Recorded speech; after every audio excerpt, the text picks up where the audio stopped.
Global uncertainty continues to affect international trade. Among the contributors are the Trump tariffs and the wars in the Middle East and Russia and Ukraine. Let's get some insights on the business climate and his reaction on the recent State of the Nation address of President Marcos. We'll be speaking with Chris Nelson. He's the Executive Vice Chairman of the British Chamber of Commerce in the Philippines. Good morning, Chris. Welcome to the show. Good morning. Good morning, Robert, and a warm welcome to all your viewers. Chris, let's begin with the recently concluded mid-year economic briefing with the British Chamber of Commerce, where Undersecretary Alan Hepty revealed that Britain's investments in the Philippines reached $764 million last year, the highest record. What's your take on this milestone? Yes, it's a great achievement. It's driven by the Active Fund investing in renewable energy, particularly in the Terra solar field. But it reflects a growing interest by UK companies and investors to look at the Philippines. And in that context, Robert, I'd highlight our recent PESA Investment Forum, which we held in London on the 27th of June. And also, I think, that highlighted with Director General Panga the opportunities that PESA shows. So I think this will continue to grow. And as we move into next year, which is going to be the 80th year of diplomatic relations between the two countries, I think there's a lot of opportunities both in investment and trade. Now, Chris, would you consider this as a strong indicator of deepening bilateral economic cooperation between the Philippines and the UK?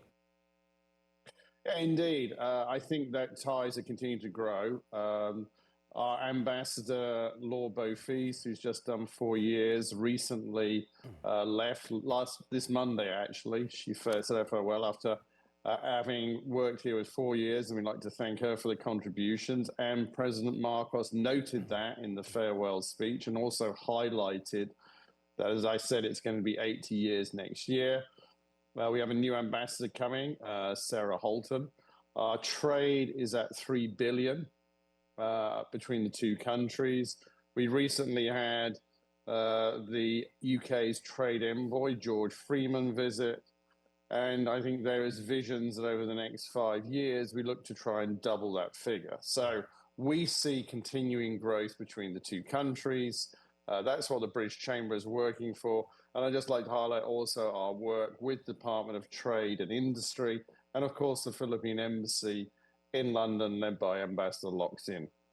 Now, Undersecretary Hepty also pointed out that Philippine exports to the UK grew by 7.8% to $546.5 million, the highest level since the 2022 peak. Now, given the impact of the Trump tariffs on both the Philippines and the UK, do you think it's time we pursue more bilateral agreements between the UK instead?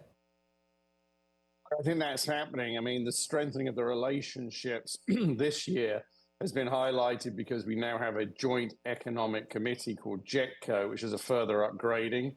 The first meeting was in March, actually led by Undersecretary Alan Hepty.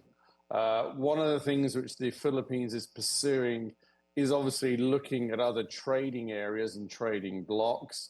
One of those is CPTPP, which is the Trans-Pacific Consultative Partnership, of which the UK is a member. So, of course, joining that will further strengthen ties between the two countries. And let me not forget that the Philippines is a member of RCEP, the Regional Comprehensive Economic Partnership, which, of course, allows British companies who come and invest in the Philippines to also have a gateway and an access into Southeast Asia. So, yes, it will continue to grow. And in your view and observations, what key steps must the Philippines do to further boost foreign investments? Well, look, I think what we want to see is continuing passage of the priority legislations. For the next Congress, we've been strong advocates of e-governance, Cybersecurity Act, and also the Open Transmission Act, Konitadong Act. Along with that, I think, Robert, we need to see further work on cutting red tape. We are an ARTA champion, but we want to see that moving forward. And that's why we're strong supporters of e-governance and also cybersecurity. The UK has a lot of skills in that area, again, as emphasized by our trade envoy. And we have two leading companies, members of our chamber, CyberQ UK and also CyberQ UK and Philippines, and also NCC. So I think there's a lot of expertise there and a need to get that Cybersecurity Act along with e-governance and the Open Transaction Act passed. Now, U.S. President Trump said Washington will impose a 100% tariff on semiconductor imports. Now, what is your reaction to this? Well, that's obviously a significant issue for the Philippines, as highlighted in your report. That is why I believe that the Philippines will look to need to diversify. Clearly, they've just had a visit to Washington. They continue to negotiate. The overall tariff was to 19%, but obviously you've got to look at key sectors. But that is why I think the Philippines, and I think this is going to happen across the world, will look for other trading blocks. That's why CPTPP is important. That's why developing increasing business and trade with the UK.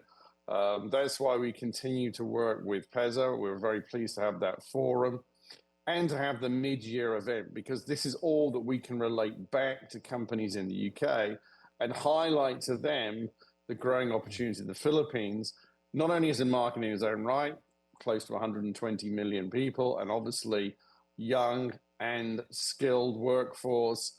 All these give opportunities both in trade and investment. So we see further opportunity, and to be supported by our incoming ambassador, obviously Sarah Halton. And we'll look forward, hopefully, again, to having our Great British Festival. I can see the picture there being flashed, which should take place, hopefully, in October. Now, shifting gears, the British Chamber recently hosted a forum on smart manufacturing in the Philippines. Could you tell us a little bit more about this initiative?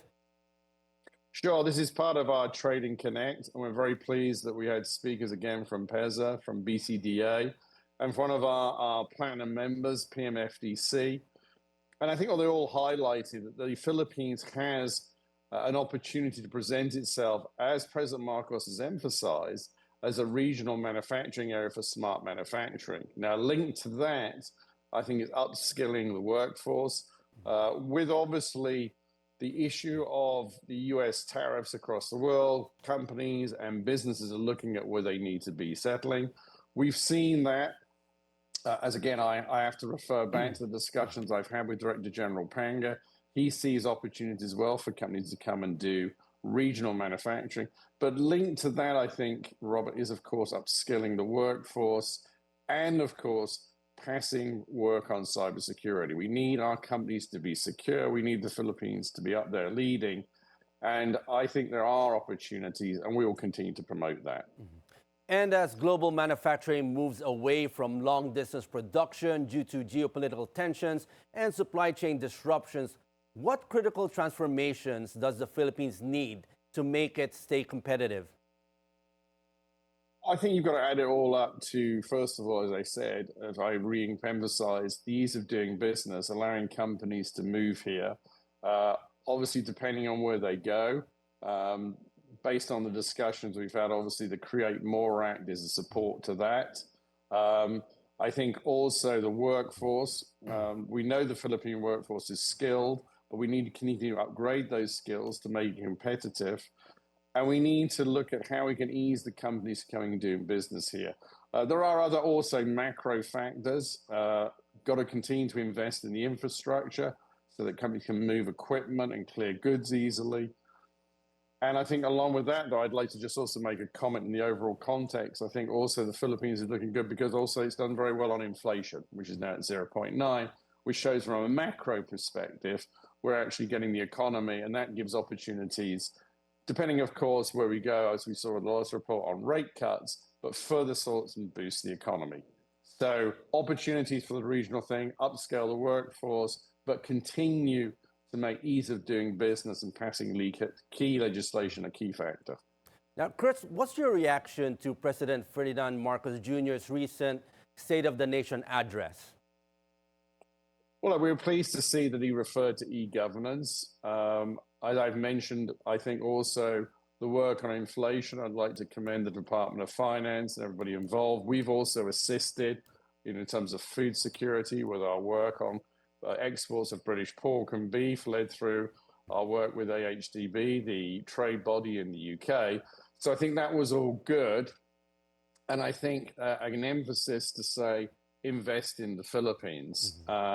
We're behind that, so I think those message points were very well made, and I think the economy is in a good shape, particularly with its work on inflation, and hopefully allowing Banco Central to, as made by certain analysts, to make possibly another 2 rate cuts this year. Now, Chris, you've mentioned the good things that you've heard from the SONA, but from the British Chamber's perspective, were there any key issues or concerns that the president failed to address? I think we would like to have seen him address, as he did in previous SONA addresses, an emphasis more on some of the key legislation. We would like to have seen, as I said, we are strong supporters of e-governance. We think that will be a key help. We have continued to support the need to pass the Cybersecurity Act, because this is a need that's being seen across the world, and we'd like the Philippines to be up there. And I think that would be a benefit to everybody, and the UK can help. We have strong expertise in cybersecurity. And of course, on the open transmission, we need to be able to have that connectivity to support those directives. So we'd like to have seen that. We'd have also liked to see, which he did do in previous SONAs, and all credit to President Marcos, further emphasis on the ease of doing business. We want companies to come here. We want this to be the preferred option. We want the Philippines then to use as a springboard for further work and development investment in Southeast Asia. And finally, Chris, what's your economic wish list for the president moving forward?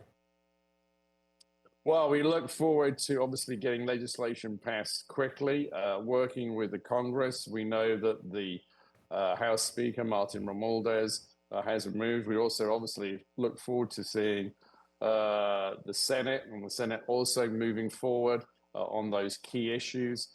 We'd like to see further rate cuts. Obviously, that depends on Banco Central. And obviously, from a particular perspective, we'd like to see clearly more investments from the UK and encouragement in terms of ease of business, doing business, reaching out to companies. And again, I'd like to just emphasize that very nice note he said to our ambassador, Bofisa, when she left, about the work she's done and the fact that next year will be 80 years of diplomatic relations. And I can only see that growing between the two countries with a further work. And highlighting back to your first point, Robert, the investments that the UK is now at a record in terms of infrastructure. So looks promising, but let's make sure we get that key legislation passed. Yes. On that note, thank you very much for joining us this morning, Chris. Thank you very much, Robert, and have a great day to you and all your viewers. Thank you very much indeed. That was Chris Nelson, the Executive Vice Chairman of the British Chamber of Commerce in the Philippines.